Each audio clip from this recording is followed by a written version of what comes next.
Solicitamos, por favor, que tomen sus ubicaciones. Manténganse sentados en sus ubicaciones, así podemos comenzar. Muchas gracias.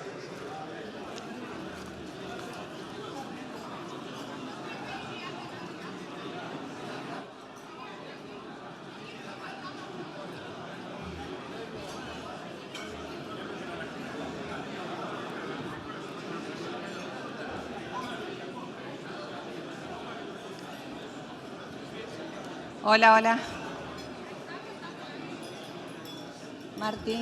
Martincito.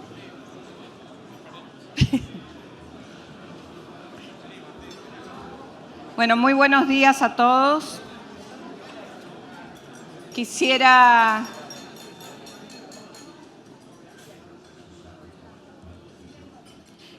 comenzar agradeciendo.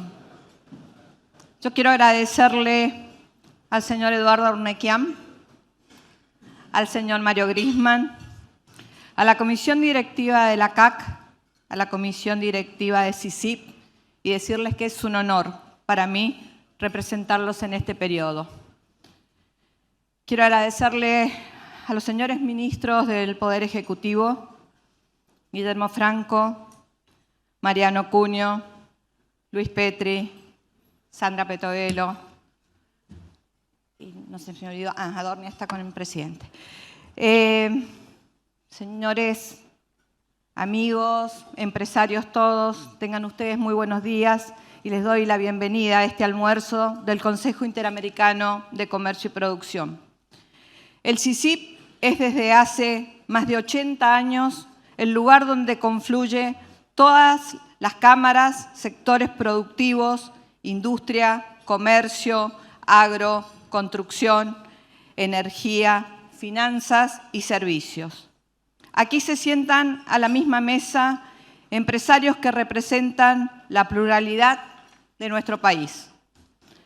A lo largo de su historia, este Consejo fue testigo y protagonista de momentos decisivos de la vida política y económica nacional.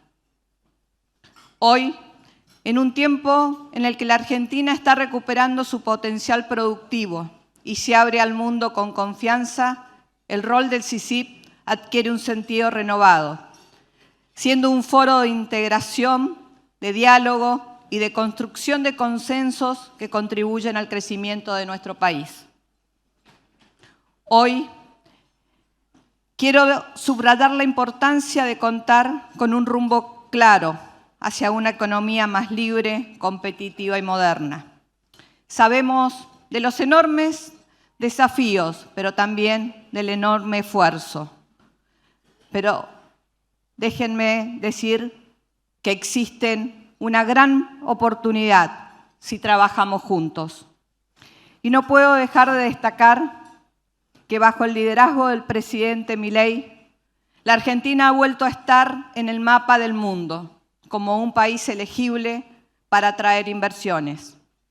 El sector privado está siendo un socio activo en este proceso, invirtiendo, innovando y generando empleo de calidad para que el crecimiento sea sostenible y llegue a todos los argentinos. La misión de este Consejo es precisamente esa, tender puentes entre la iniciativa privada y el Estado, entre la producción y la sociedad, entre las diferentes voces del sector empresario. Solo trabajando unidos, con respeto y como objetivo el bien común, podremos dar respuestas a los desafíos que enfrenta el país y construir una Argentina con más oportunidades para todo.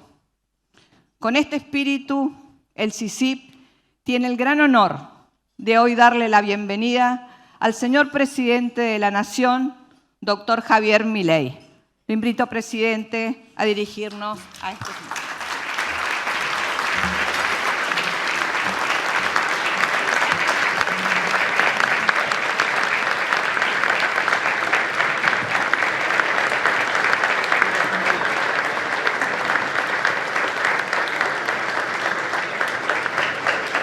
En el marco del encuentro del Consejo Interamericano de Comercio y Producción, Dirige la palabra a continuación el señor presidente de la Nación, doctor Javier Milei.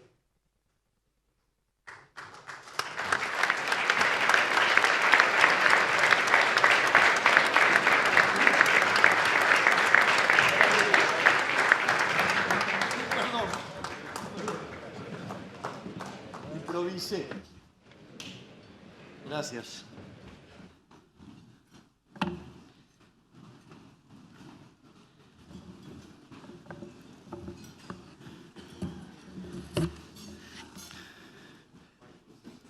Buenos días a todos.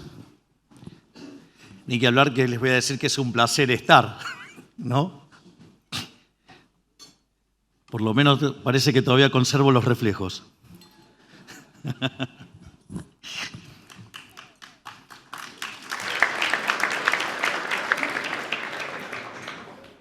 Es un placer para mí volver a presentarme ante todos ustedes. A más de un año de la última vez, quiero agradecer a la flamante presidente Bettina Bulgeroni por su cordial invitación y, por supuesto, extiendo mi agradecimiento a todas las autoridades de la institución y a todos los presentes. Como todos saben, ayer en una actividad de campaña vivimos una situación aberrante. Un grupejo violento irrumpió por la fuerza y empezó a arrojar piedras hacia nosotros. Y como todos también saben, esto se dio en medio de un contexto de burdas operaciones difamadoras. Cuando nos metimos a la política sabíamos que esto iba a ser difícil porque la casta está enquistada en el Estado hace décadas y que van a hacer lo que sea por defender sus privilegios. Sabíamos que los poderosos no se iban a rendir y junto al Círculo Rojo se dedicarán a difamarnos, calumniarnos e injuriarlos, incluso desde que yo era tan solo un ciudadano hablando públicamente como economista. Cuando lanzamos nuestra campaña inventaron salvajadas de venta de candidaturas, que íbamos a habilitar la venta de órganos, que permitiríamos que los niños compraran armas por internet. Digamos, y cuántas de tantas aberraciones que dijeron, como el incesto, como la zoofilia, se cansaron de decir todo tipo de barbaridades. La opereta de esta semana no es más que otro ítem en la larga lista de artilugios de la casta y, tal como todas las anteriores, una nueva mentira. Como en todos los otros casos, dependerá de la justicia esclarecerlo y nosotros nos encontramos a su disposición una vez más. Y esperamos que todo se aclare tan pronto como sea posible. Lamentamos que los jueces tengan que estar perdiendo su tiempo con jugarretas de la política más rancia en lugar de poder estar abocándose a perseguir el crimen. Este tipo de acciones refleja de manera fidedigna el comportamiento de la casta, manifestado en una nueva embestida por frenar el proceso de cambio que el país está atravesando.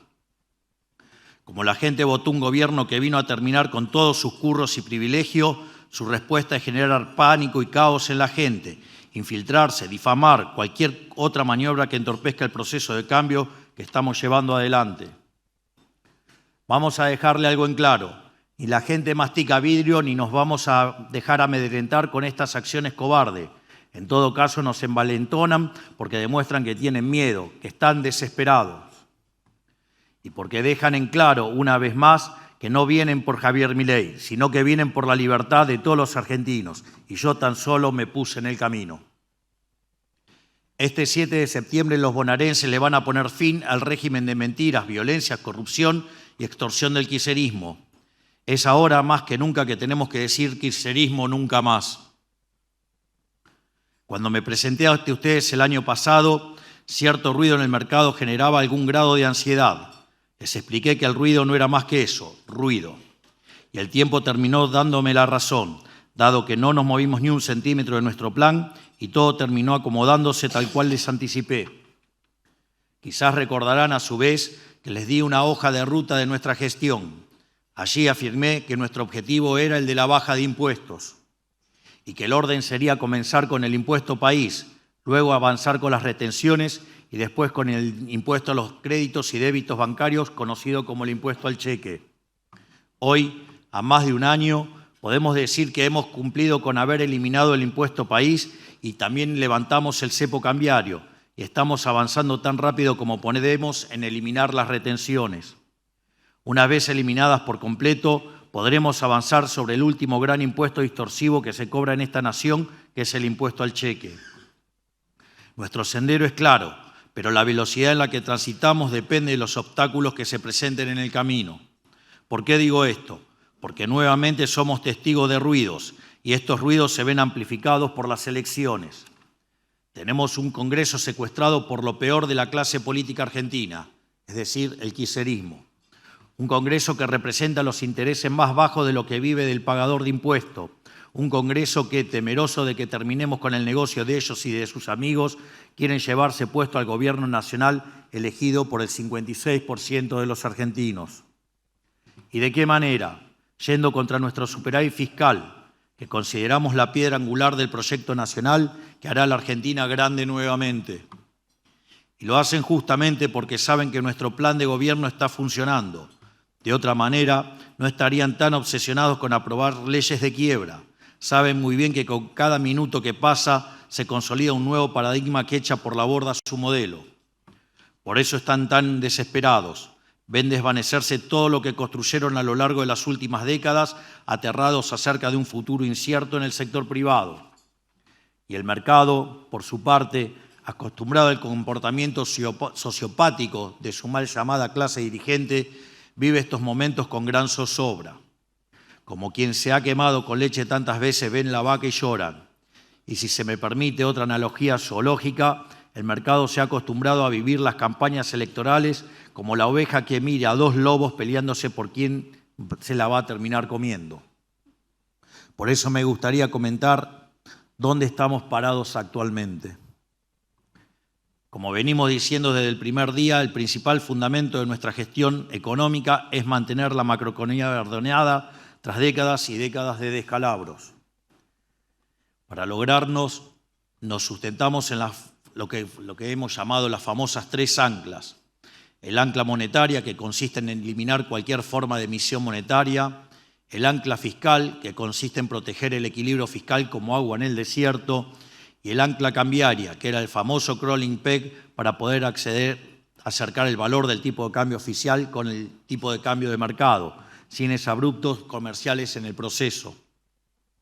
Hoy, dado que eliminamos el cepo cambiario y el dólar es libre y flota, las anclas vigentes siguen siendo la fiscal y la monetaria, pero ahora con el balance del Banco Central saneado, cuya primera etapa fundamental, cuando abrimos el cepo, fue sanear justamente el activo del Banco Central y posteriormente sanear el pasivo del Banco Central. Algo que, se suele criticar por la volatilidad que genera la tasa de interés y algo, que voy a dedicar un pequeño segmento sobre el tema de la tasa de interés, por qué pasa lo que pasa. En definitiva, ¿qué significa esto? Que no vamos a negociar el superávit con ningún degenerado fiscal, ni vamos a emitir un solo peso para financiar proyectos proselitistas. El Congreso kirchnerista solo se mueve por capricho ideológico. Su ideología es la de buscar titulares rimbombantes para hacer campaña política, sin preocuparse por las consecuencias de sus actos. Así actuaron todos sus años de gobierno y así están actuando hoy mismo. Nosotros venimos del sector privado y entendemos que las acciones tienen consecuencias y por ende entendemos que al déficit fiscal hay que financiarlo de alguna manera y de la que solamente existen 3 tipos para hacerlo. Una es hacerla con impuestos explícitos, es decir, aumentar la carga tributaria, es decir, recortarle la libertad a los ciudadanos. Nosotros como liberales no estamos dispuestos a subir impuestos. De hecho, somos el único gobierno que se comprometió a bajar impuestos y hemos bajado más de 2,5 puntos el PBI.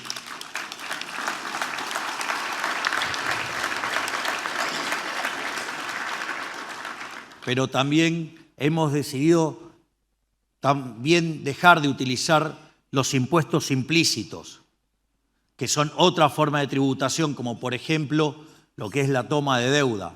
La toma de deuda no es ni más ni menos que impuestos futuros, no es ni más ni menos que financiar la fiesta de hoy y hacérsela pagar a nuestros hijos, a nuestros nietos y a las distintas generaciones, algo profundamente inmoral. Imagínense que todos ahora empezáramos una mega fiesta y la cuenta se la hacemos pagar a nuestros nietos. Sería verdaderamente una cosa aberrante. De hecho, esto es tan así que cuando nosotros llegamos, la deuda consolidada de Argentina era de 500.000 millones de dólares. Digamos, y hoy, casi 20 meses después, la deuda cayó en un 10%, es decir, gracias a la enorme gestión del equipo económico, que además tenemos el placer y el honor de tener acá, tanto a Toto como a Pablo Quirno, bajamos la deuda en 50.000 millones de dólares. Y por otra parte, también decidimos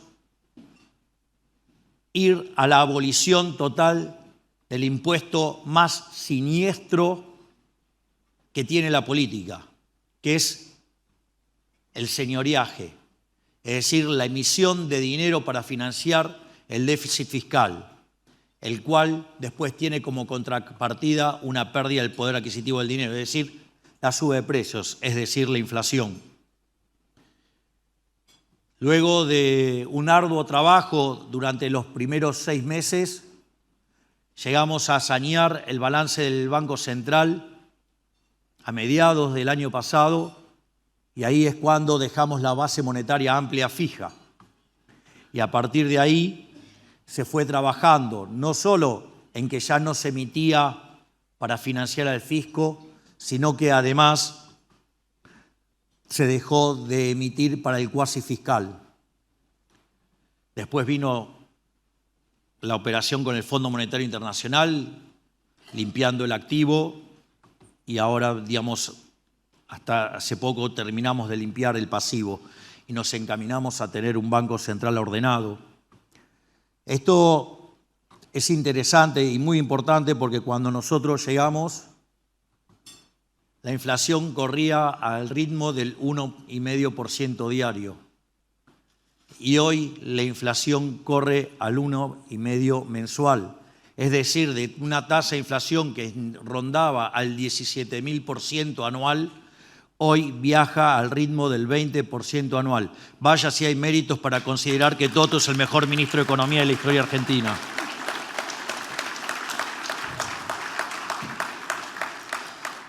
Por ende, nosotros no vamos a permitir ninguna de estas 3 opciones. Si el Congreso planea empecinarse en aumentar el gasto de forma negligente, vamos a vetar cada cosa que inventen. Si no logramos obtener los vetos, los vamos a judicializar. Y si no los podemos judicializar, vamos a recortar el gasto en otro lado. Si ellos proponen aumentar el gasto en 2 puntos del PBI, nosotros redoblaremos los esfuerzos para recortar 2,1 en alguna otra partida. La negligencia acerca del gasto público nos dejó al borde del cataclismo una y otra vez. Por eso no vamos a dar el brazo a torcer en esta cuestión por mucho que lo intenten. Porque es el pacto que firmamos a fuego con la población argentina el 10 de diciembre del 2023 cuando asumimos nuestro mandato. Y también lo fue como parte de la campaña, ya que nuestra campaña, uno de los símbolos de nuestra campaña era la motosierra. Y la motosierra implicó achicar el déficit fiscal en 15 puntos del PBI, 5 en el Tesoro y 10 en el Banco Central. Algo inédito en la historia argentina, porque les recuerdo también que aún, digamos, si solo miráramos el Tesoro, los 123 años anteriores siempre hubo déficit fiscal. Y nosotros logramos en un solo mes lo que no logró nadie en 123 años. Por lo tanto, lo que quieran hacer los degenerados fiscales en 3 meses no me importa nada, porque se los voy a repartir a partir del 11 de diciembre si llegan a hacer daño.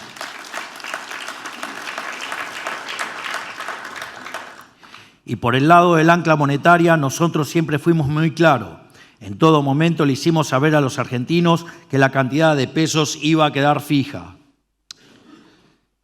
Naturalmente esto, digamos, tiene como contrapartida que frente a turbulencias políticas que generan inestabilidad en el mercado de instrumentos en pesos, ya sea cash o sea títulos en pesos, por eso digo instrumentos en pesos, algo más general, digo, eso se manifiesta en volatilidad de la tasa de interés.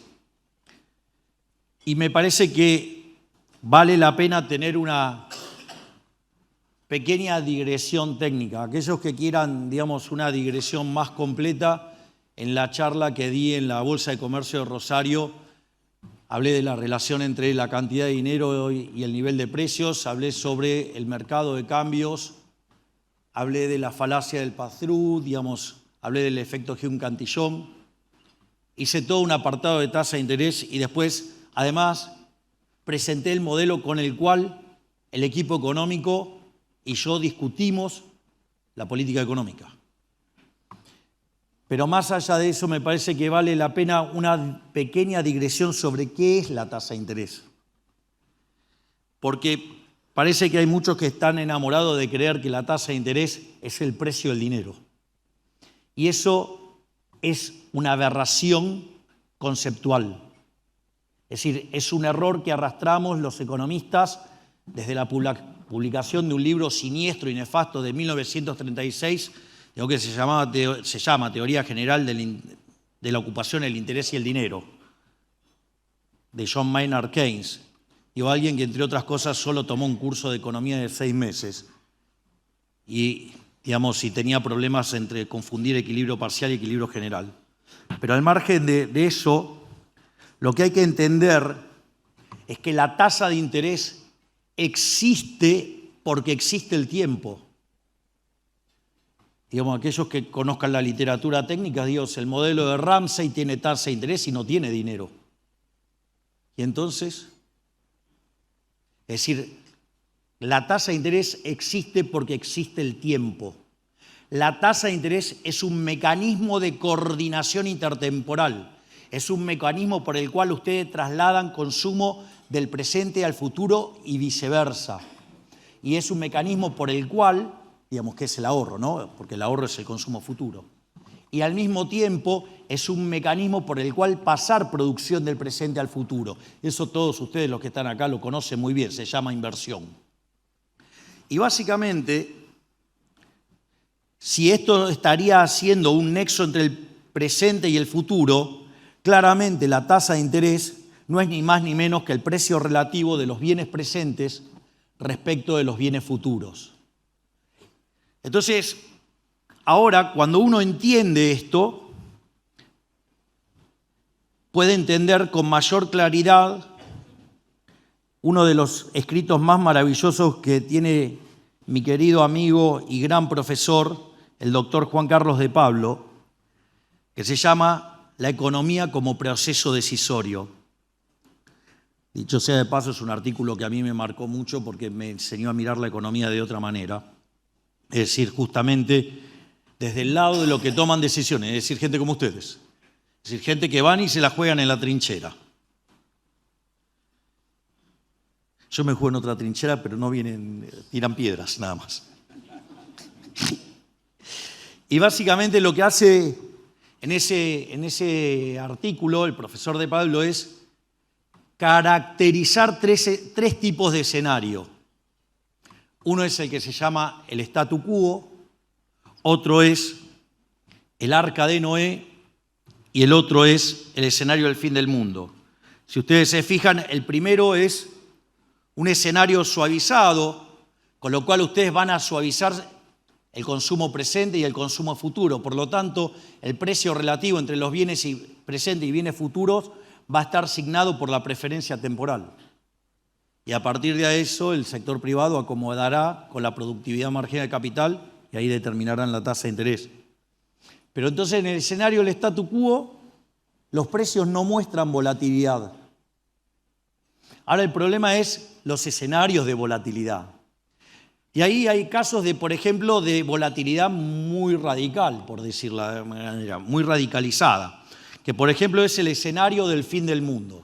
Si yo estoy diciendo que la tasa de interés es el precio relativo de los bienes presentes respecto de los bienes futuros, ¿qué pasa si mi escenario mañana es el del fin del mundo? Llámese KUKA 100%. O sea, el escenario 100% KUKA. Por lo tanto, es la destrucción total del país, porque es lo que nos dejaron en diciembre de 2023. Desequilibrio monetario que era el doble de la previa al Rodrigazo, una situación del balance del Banco Central peor que la que estaba en la previa de la hiper de Alfonsín en el 89 e indicadores sociales peores que los del 2001. O sea, teníamos cartón lleno en materia de bombas a explotar. Había unas cuantas más, pero esas eran las más evidentes. Entonces, en ese contexto, Argentina hubiera caminado hacia Venezuela casi sin escalas. Entonces, en ese contexto, ¿cuánto vale pasar consumo al futuro? O sea, a ver, lo voy a poner mucho más abrupto. Si alguien se va a morir mañana, ¿cuánto pagaría por los bienes de mañana? 0. Si el precio de los bienes de mañana es 0, la tasa de interés es infinita. Es decir, frente a los cucas enfrente, ¿no les debería, en un proceso electoral en el cual están dispuestos a hacer todo, no les debería sorprender que la tasa de interés esté en las nubes? ¿Por qué? Porque el consumo de mañana a nadie le interesa. El otro caso, que vendría a ser una cosa más intermedia, es el escenario del Arca de Noé. ¿Y cómo se llama el ticket para subir al Arca de Noé en Argentina? Se llama dólares. Entonces, ¿qué hacen los individuos previo a una elección? Se dolarizan y tratan de salir de los pesos y hacer posiciones dolarizadas. Pero igualmente la tasa de interés, ¿cuánto vale? Y se va un montón, porque hay volatilidad sobre el futuro. La diferencia con el escenario anterior es que en lugar de esto ser permanente, es transitorio. Entonces, pasado el proceso electoral, la tasa de interés se va a desplomar. Y esto ¿puede pasar? Claramente puede pasar. Me parece que lo más interesante respecto a este caso es, lo que tenemos de cara al 7 de septiembre y el 26 de octubre. Este 7 de septiembre el kirchnerismo va a utilizar todas las herramientas que tengan para tratar de torcer una elección. Van a recurrir a todas las artimañas, van a hacer fraude, van a hacer campaña negativa, van a hacer todo, van a sacar todo, porque esto es como si les dijera que se parece a un equilibrio del tipo de Cortés, el que enfrentaba a Cortés, el de quemar las naves. ¿Por qué quema las naves? Porque entonces nadie se podía escapar, entonces era a todo o nada. Y eso es lo que está haciendo el kirchnerismo, está tirando todo en esta elección. ¿Por qué? Porque esto es un techo para el kirchnerismo el 7 de septiembre. Es decir, el 26 de octubre con un mejor sistema de elección, porque vamos a tener la boleta única papel, porque se tiene que validar la gestión nacional, ¿sí? Porque ya habrán utilizado el aparato en septiembre y no en octubre, más las divergencias y discrepancias que tienen ellos. Eso lo que va a hacer es que el resultado que tengan en octubre va a ser peor que el que tienen en septiembre. Nosotros sabemos que nuestro septiembre es un piso y que lo mejor vendrá en octubre.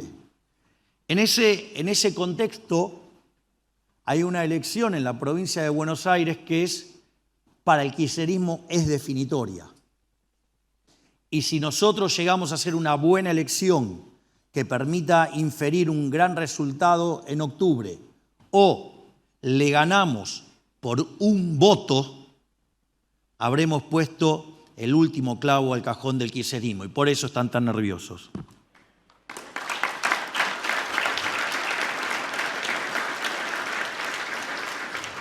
Por lo tanto, una vez transitado el bullicio electoral y a medida que la demanda de los instrumentos en pesos se recompongan, obviamente que las tasas de interés se van a ir reacomodando.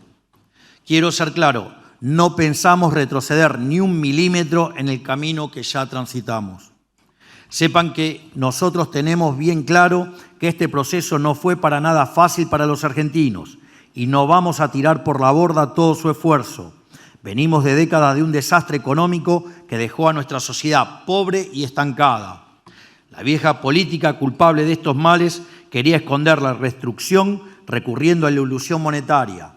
Mediante la inflación le hacían creer a la gente que su salario aumentaba, cuando en realidad se destruía sistemáticamente. Querían vender justicia social cuando dejaron el país con 70% de los jóvenes viviendo en la pobreza. No se olviden que, por ejemplo, 1/3 de los trabajadores formales, algo inédito en la historia argentina, tenía ingresos debajo de la línea de la pobreza.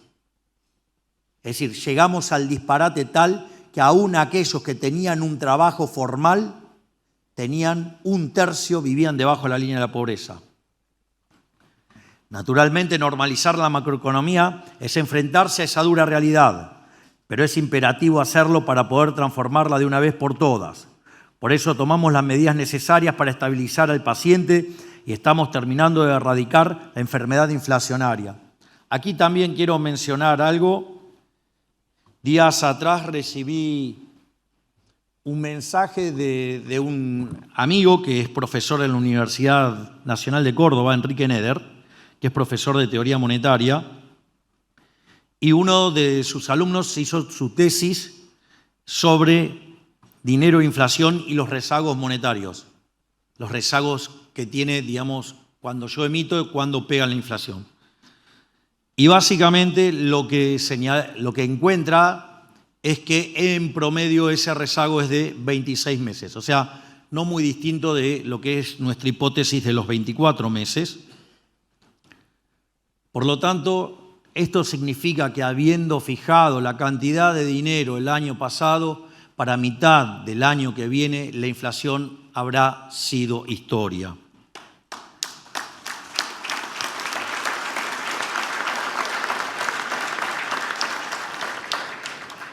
Y este desafío de normalizar la macroeconomía lo tomamos a sabiendas de que algunas de las medidas que tomábamos resultaban antipáticas. Como dije antes, mi deber no es parecer bueno, sino hacer el bien. Y gracias a esto ahora podemos concentrarnos en la recuperación económica del país. Porque la inflación no solo le roba en el presente a los más vulnerables, sino que también les roba el futuro.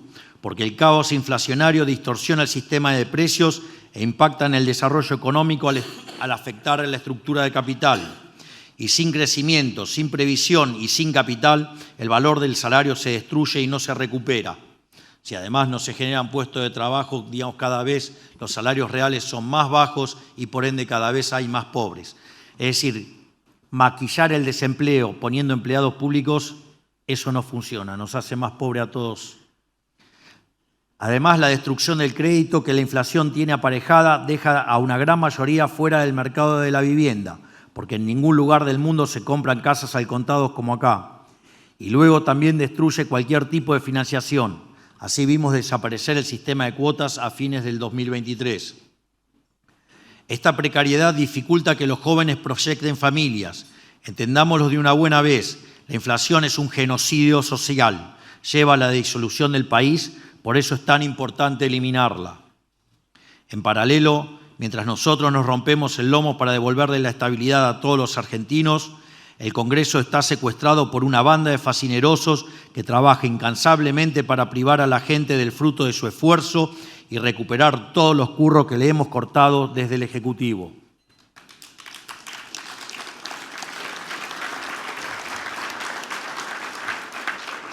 El kirchnerismo y sus cómplices en el Congreso se juegan todo en esta elección.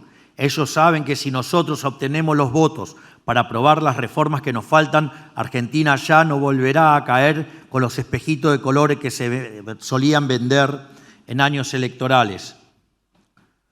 Digo, en esto, digamos, nosotros durante la campaña fuimos muy claros en la familia de reformas, en el orden de las reformas, de primera, de segunda, de tercera generación.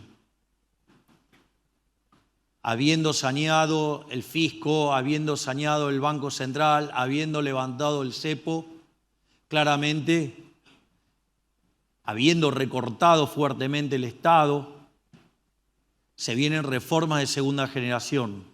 Y esas reformas es muy importante que entiendan que tienen secuencialidad. Entonces, el orden es bajar impuestos, flexibilizar el mercado laboral y abrir la economía.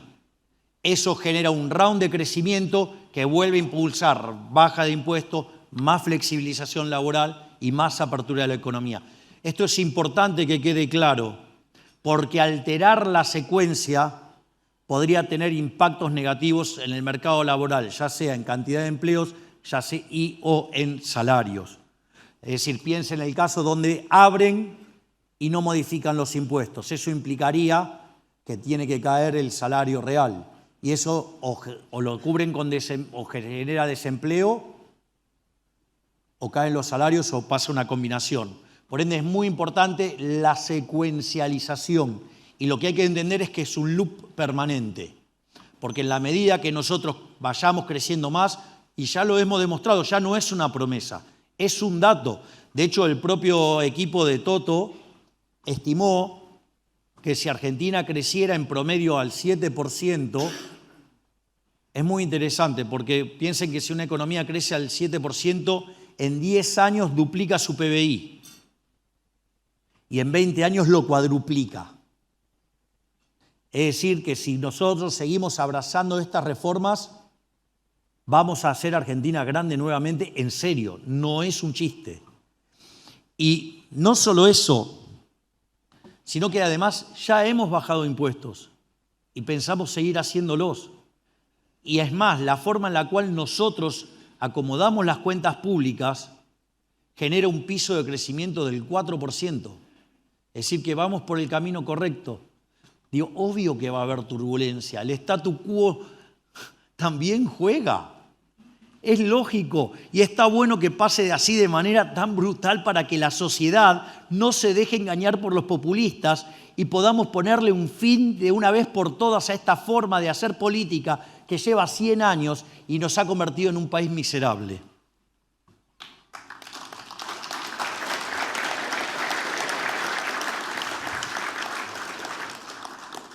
Porque están de salida y lo saben. Por eso quieren desandar el camino que con tanto sacrificio hemos trazado, porque su modelo de país funciona si la población permanece esclava. No les permita que pase con la gente y el país si se le pone un freno político a nuestro plan económico con sus leyes de quiebra.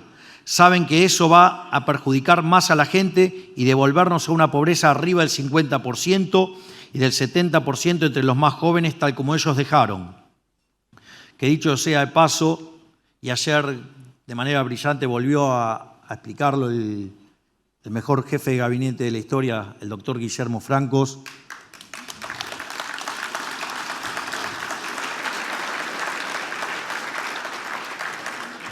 El gobierno de los crueles liberales sacó a 12 millones de personas de la pobreza. Había 6 millones de argentinos que no comían y hoy comen porque salieron de la línea de indigencia. Y como si esto fuera poco, hay 2,5 millones de chicos que también dejaron la pobreza. Muchas gracias también por esto, no solo al equipo, sino en especial a Sandra Petovelo.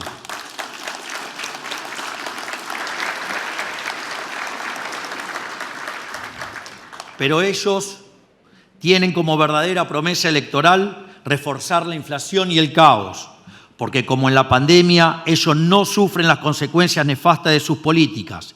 Ellos recibirán siempre al comienzo de cada mes su salario estatal ajustado por inflación depositado en su cuenta bancaria. Queda claro que cuando la gente pierde con la inflación, los políticos ganan. Por eso es necesario que ahora ellos pierdan para que la gente pueda por fin ganar. Ellos harán lo imposible para frenar el cambio profundo que los argentinos eligieron en el 2023, repartiendo mentiras a diestra y siniestra con la chequera de los estados provinciales y municipales. Por lo tanto, si quieren liberar al Congreso de estos adictos al erario público, en octubre hay que elegir diputados y senadores que estén dispuestos a dejarlo todo por defender las ideas de la libertad. Era muy emocionante ayer, enfrentar toda la lluvia de piedras con el profe Espert y mi hermana y algunos de los candidatos de la tercera sección. Era un espectáculo increíble. Es decir, se veía la desesperación. Les voy a contar una anécdota personal. la verdad que eso a mí no me va a asustar.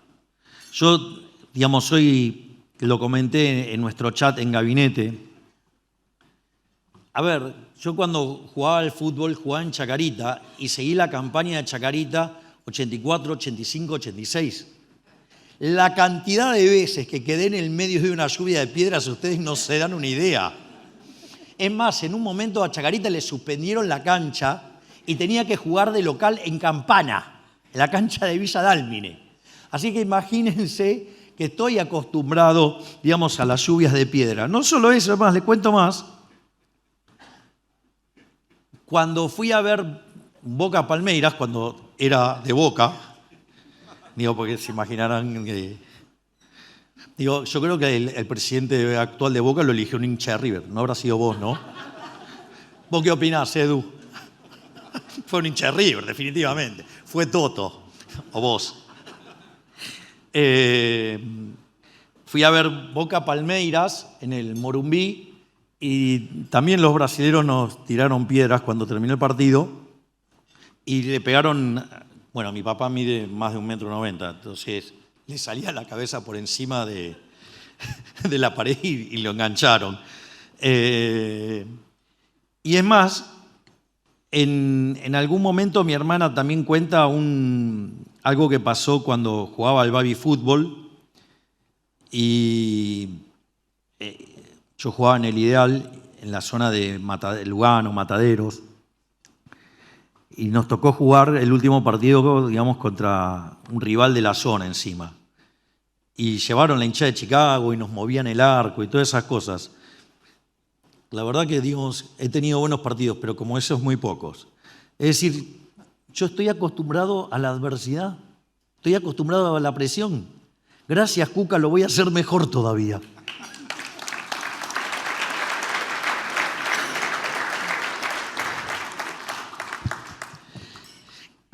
En definitiva, lo que quiero decir es que elegir a los candidatos de La Libertad Avanza, que son los únicos que van a votar a favor de la libertad y en contra de la agenda destructiva del kirchnerismo y sus cómplices. Los ven regularmente. Digo, he visto algunos que se jactan de ser liberales, han predicado liberalismo tanto tiempo y ofrecen como solución subir impuestos. Son liberales raros, son raros. Aparte, digamos, dicen lo que hay que hacer y, digamos, cuando tuvieron la posibilidad, tuvieron 15 días en el cargo, tardaron 3 en anunciar el plan y a los 2 días volaron por los aires. Digo, miren, el oráculo de Delfos daba consejo, pero no tomaba decisiones. Acá, digamos, la característica esencial del equipo económico, en especial el señor Dos Tremendos Corajes, que es Caputo, se dedica a tomar decisiones. Y eso eso fue un elemento central al momento de decidir quién iba a ser el ministro de Economía. Entonces, recomendaciones dan todo, dan un montón de recomendaciones. Yo les hago una propuesta. Primero traqueen, hagan el track record que tienen. ¿Por qué tenemos que escuchar y darle lugar a tipos que le pifiaron siempre? Que le están pifiando desde que arrancamos. No pegaron una. No, porque tal dice, pero ¿qué me importa si pifió todo? No sé, como concepto. O sea, es más, algunos yo los escucharía solo para hacer lo contrario. Porque tienen semejante track record en pifiar que si uno hace lo contrario seguro que le va bien. Es decir, le crearía un ETF con signo contrario, ¿no? Y nos llenamos. ¿Te gustó la idea, Y ya sabía. No se te iba a escapar. Entonces, lo que quiero que quede claro es que no hay terceras vías. La única forma de cambiar el país de forma definitiva es comprometiéndonos a ir a fondo con las reformas que faltan. La tibieza y la timidez son contrarias al cambio. porque cuando aparecen las excusas y las excepciones, los cambios se estancan rápidamente.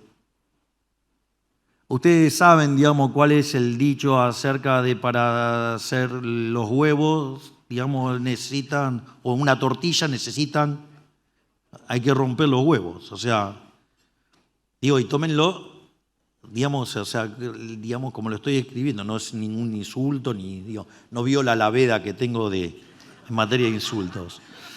Digo, es un hecho fáctico. Digo, yo quiero hacer una tortilla, tengo que romper los huevos.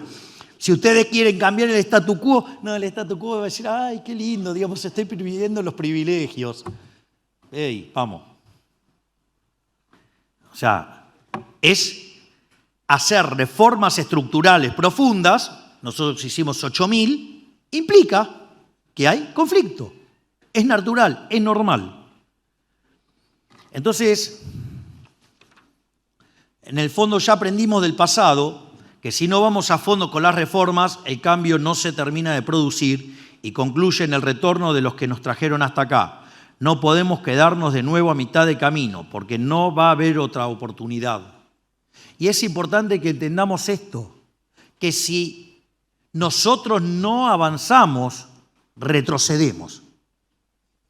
Es decir, la estrategia conservadora de mantenerse en el lugar con los orcos enfrente va a implicar retroceder. Ustedes no pueden jugar a hacer tablas con los orcos. Hay que salir y ganar siempre. O sea, hay que ganar de local y hay que ganar de visitante. No hay otra.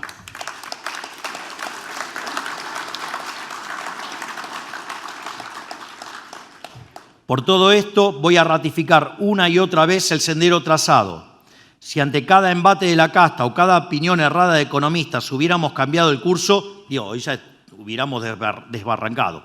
Si hubiéramos hecho caso a los economistas que nos digan, no, digamos, flexibilicen desde el Banco Central para que la tasa baje, digamos, más bien hacíamos eso, abríamos la ventanilla de redescuento y vamos a tener un montón de pesos en la calle.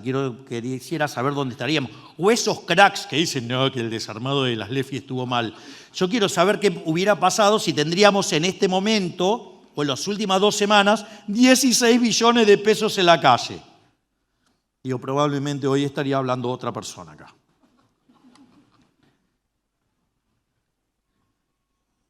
No sé quién, pero no importa. Bueno, dejémoslo ahí. Lo que es importante es que si no hay una determinación clara y una voluntad de hierro para llevar adelante estas reformas, no habríamos llegado a donde estamos hoy. Pensemos, hoy tenemos un tipo de cambio libre y flotante cuyo valor se encuentra por debajo de los tipos de cambio financieros de hace un año. ¿Nadie se le ocurrió comparar, o por ejemplo, los tipos de cambios que teníamos con Massa y demás? Es interesante, porque se asustan porque si el tipo de cambio sube 50 pesos y en la banda flota, dentro de la banda flota. O sea, entiendo, digamos, pero bueno, son uno de los tantos mitos que hemos dejado atrás a lo largo de, digamos, el mito de que no se puede hacer el ajuste, el mito que si se hace hay que hacerlo lento, ¿no? Digamos, hoy hicimos el ajuste y lo hicimos todo en un mes. Digamos, estamos destrozando el mito de la inflación multicausal, destrozando el mito del pass-through, destrozando el mito de la tasa de interés, digamos, como fenómeno monetario, ¿no? O sea, precio del dinero, esas aberraciones. Entonces, tenemos distintos sectores de la economía que están marcando récords históricos y muchos con proyecciones extremadamente alentadoras. Para mencionar algunas, tenemos un boom de créditos hipotecarios. La producción de hidrocarburos está alcanzando valores máximos. Las exportaciones de carne tuvo su máximo valor en 100 años y las ventas de automóviles vienen creciendo al 60% interanual. Llevamos 1 año y medio de superávits, con un PBI creciendo al 6%, cuando veníamos de 15 años de estancamiento sostenido. La actividad económica está en picos históricos y como si fuera poco estamos terminando de exterminar de raíz el flagelo de la inflación. Es por eso que, como mencionaba antes, sacamos a 12 millones de personas de la pobreza y no tengo dudas que vamos a seguir con esto, porque el modelo del Estado presente había arrojado una buena parte de la población a la informalidad y al subempleo. Y todo esto mientras decían que el modelo liberal era excluyente, porque ellos llaman empleo a la dádiva estatal, en la que los trabajadores siempre están insatisfechos con sus ingresos, pero la política tiene a su cliente. Nosotros, en cambio, creemos en el valor del trabajo argentino. Creemos que si le damos a los trabajadores y a los empresarios una macroeconomía ordenada, ellos van a poder coordinarse y triunfar. Acá quiero hacer un punto, porque hay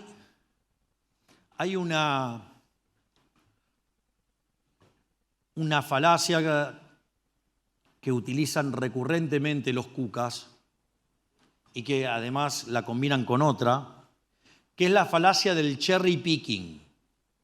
Es decir, yo miro el PBI, lleva 5 trimestres seguidos expandiéndose. Es decir, desde el segundo trimestre del año pasado que se viene expandiendo. Es más, entre puntas, el EMAE, diciembre desestacionalizado, 24 contra el 23, terminó 6% arriba. En el primer trimestre la actividad se expandió al 5,7 y, digamos, en el segundo trimestre lo hizo cerca del 8. Es decir, con lo cual, digamos, la actividad está subiendo. Entonces, ¿qué hace el cuca? Busca el sector que no está creciendo, el sector que está mal. O sea, eso se llama cherry picking, es decir, buscar el dato malo. Fíjense que lo hacen con cada indicador que sale bien, buscan la parte mala. Ni hay que hablar de esos que escriben y de repente hacen la peor lectura del indicador, ¿no? Es decir, para mostrar un indicador bueno como algo malo. O sea, algunos directamente hacen eso directamente. Pero no importa, eso es... El tiempo les pasará la factura por mediocres y pésimos profesionales. Pero lo más importante es lo siguiente, que esa falacia del cherry picking la combinan con otra que se llama el todo por la parte. Entonces, toman un sector que tiene problemas y eso hace que ellos hagan que se trata de toda la economía. Y la verdad es que cuando ustedes miran el agregado, la cosa es distinta. Por lo tanto, si miro el agregado, digamos, estamos expandiendo. No solo eso, también hay que tener en cuenta otras cosas. Si ustedes hacen un modelo de equilibrio general y hacen reformas estructurales, van a tener reasignación de recursos. ¿Qué creen que es reasignación de recursos? Si ustedes van liberando mercados y los precios relativos se van modificando, los recursos se van a tener que reasignar. Esto me acuerdo cuando, digamos, un imbécil en un programa de televisión me dijo, no, bueno, pero si usted cierra el Banco Central, digamos, o sea, va a quedar mucha gente desempleada. Y yo le dije, con ese mismo argumento, entonces voy a agarrar y no voy a tener ni Ministerio de Seguridad ni de Defensa y no voy a combatir a los delincuentes porque son todos los delincuentes que van a quedar sin trabajo. Miren, digamos, ese periodista me estaría requiriendo, por ejemplo, que, digamos, no cuente con alguien tan brillante como la doctora Bullrich o como con el doctor Petri. Si ustedes se dan cuenta de los disparates que se dicen regularmente en Argentina solo por el hecho de que no entienden de equilibrio general. Entonces, cuando ustedes hacen reformas, hay reasignación de recursos. Y a algunos le irá mejor, a otros le irá peor, pero la pregunta es, ¿o acaso tengo que castigar a todos los argentinos de bien para proteger inútiles e ineficientes? Digo, háganse la pregunta sinceramente. A mí no me votaron para eso. Además, siempre dije que soy liberal.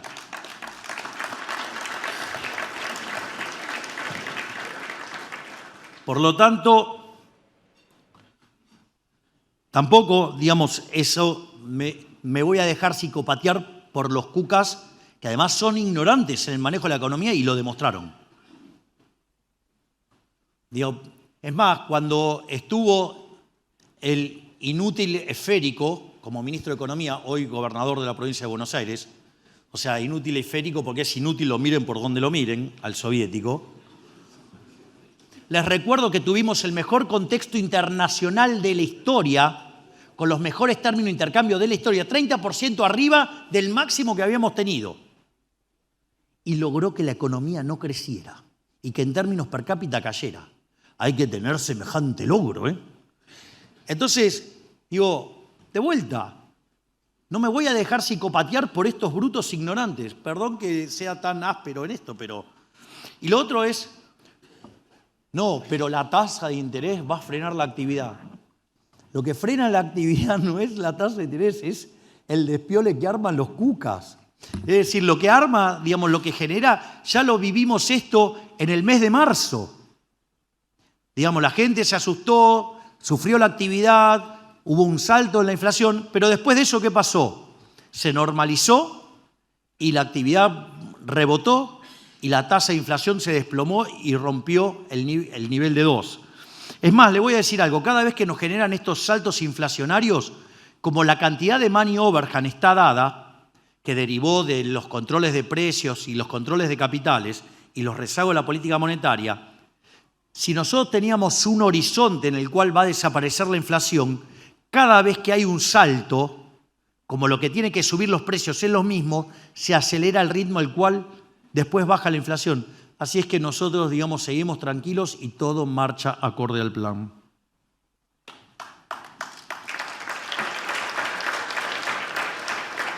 Es más, estamos absolutamente convencidos de lo que hacemos porque en Argentina tenemos emprendedores y trabajadores de primer nivel. Lamentablemente la política los empujó a tener que dedicarse a sortear los obstáculos que la misma les ponía, en lugar de tener que hacer su trabajo. Entendemos que el privado argentino sobrevivió todos estos años con una economía sin crédito, sobrevivió a una de las presiones fiscales más altas del mundo sin ninguna contraprestación acorde, sobrevivió sin poder importar por el cepo y perdiendo la mitad del valor de su producto si quería exportar, sobrevivió con un mercado interno chico, sostenido a pulmotor mediante emisión monetaria, y sobrevivió teniendo que hacer cada vez más trámites burocráticos dictados por gente que nunca en su vida trabajó realmente. Hay una frase de Thomas Sowell que es fabulosa y dice, para un burócrata, ¿sí? Digamos, el resultado es nada, lo único que importa es el procedimiento. O sea, el burócrata los va a volver locos, o sea, están para eso, son la máquina de impedir. Entonces, ¿qué piensan que va a pasar cuando puedan jugar con las mismas reglas que el resto del mundo o incluso mejores? Vamos a ver un periodo de crecimiento como nunca antes en nuestra historia. Es decir, se los van a comer crudo a todos. El día que le saquemos la bota opresora del Estado de encima del sector privado, el sector privado argentino, con la gimnasia que tiene, se los va a llevar puesto a todos y nos va a hacer el país más grande del mundo.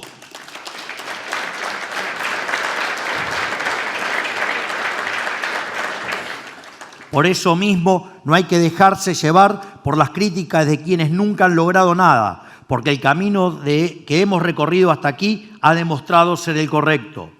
Muchos de quienes critican lo hacen precisamente por ello, porque empezaron a temer que esto salga bien y tanto ellos como quienes les pagan por mentir pierden sus privilegios. Ahora que entramos en periodo electoral debemos tener más claro que nunca que la política no se detendrá ante nada para impedir que triunfemos. Si nuestra metodología es hacer, la de ellos es destruir. Y vaya que lo dejan de manifiesto cada vez que se juntan en el nido de ratas. Ya saben a qué hice referencia. Y para destruir, ellos no dudan en mentir, injuriar y calumniar.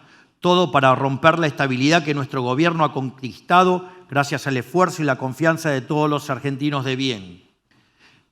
Nada nos queda más en claro que nuestro mandato es recomponer la confianza en el país después de 100 años de degeneración fiscal. Por eso empezamos recomponiendo la moneda, que no es otra cosa que recomponer el bolsillo de todos los argentinos. Como el valor de la moneda está en la confianza que se tiene en quien la emite, también nos dedicamos a honrar las promesas que administraciones pasadas hicieron, y esto incluso aunque las hayan hecho a sabiendas de que no la iban a cumplir. Ellos. Nosotros sí las cumplimos y además bajamos 10% la deuda. O sea, pasamos de 500.000 millones de dólares a 450.000. Porque a diferencia de ellos, nosotros queremos a nuestro país y nos enorgullece su legado. Y prueba de esto y nuestro compromiso inquebrantable es lo que hicimos con la deuda, ya que defoltear deudas y licuar la moneda no es ni más ni menos que devaluar la historia misma de la nación. Nuestro plan económico siempre tuvo en cuenta la destrucción sistemática que la casta política hizo de la credibilidad del Estado argentino. Sabíamos que al principio solo teníamos nuestra propia reputación privada y el compromiso férreo que demostramos en nuestros primeros días. Pero eso no nos detuvo y gracias a esa consistencia es que hoy tenemos también los primeros resultados que ya he ido mencionando a lo largo de esta exposición. Sepan de todas formas que no nos enamoramos de los que conseguimos. Este fue solo el primer paso y el más duro de un largo camino que debemos recorrer. Roma no se construyó en un día. Hace falta tiempo para transformar las ruinas en civilización y en grandeza. Y somos los únicos que creen en serio en los argentinos, porque tras 100 años de desarrollar nuestra creatividad para sobrevivir al colectivismo, sabemos que somos un pueblo con la capacidad de convertirse en potencia si tan solo nos dejan actuar en libertad. La política quiere negarle al país la posibilidad de elevarse del pantano en el que nos dejaron. Hoy más que nunca tenemos que ir a votar para evitarlo. Esta es la base sobre la cual seguir creciendo y el camino seguirá siendo el mismo que nos trazamos desde el primer momento. Achicar el gasto total, achicar al Estado y por ende devolverle la libertad al sector privado. Esto es lo que nos permite ordenar las cuentas y poder crecer más rápido, al punto de convertirnos en la economía más libre y próspera del mundo, que es el objetivo de este gobierno. Haciendo un paralelismo con el sector privado, cuando uno está creciendo, reinvierte las ganancias en su propio negocio para hacer crecer su capacidad productiva. En el caso del sector público, reinvertir el superávit no es, como algunos suponen, agrandar el Estado. No es utilizar el excedente de recursos para incrementar su injerencia en la vida de las personas. Tampoco es para crear puestos de trabajo que son subsidios encubiertos. Al contrario, es bajarle los impuestos al sector privado para que puedan producir más y crecer más. Un privado que reinvierte es más empleo genuino y más consumo dentro de nuestro país. Y cuanto mayor sea nuestro crecimiento, mayor será la baja de impuestos que podamos llevar adelante. Solo así dejaremos atrás el siglo de pobreza que llevamos a cuestas. Muchísimas gracias a todos por haber venido aquí. Que Dios los bendiga a todos los argentinos, que las fuerzas del cielo nos acompañen. ¡Y viva la libertad, carajo!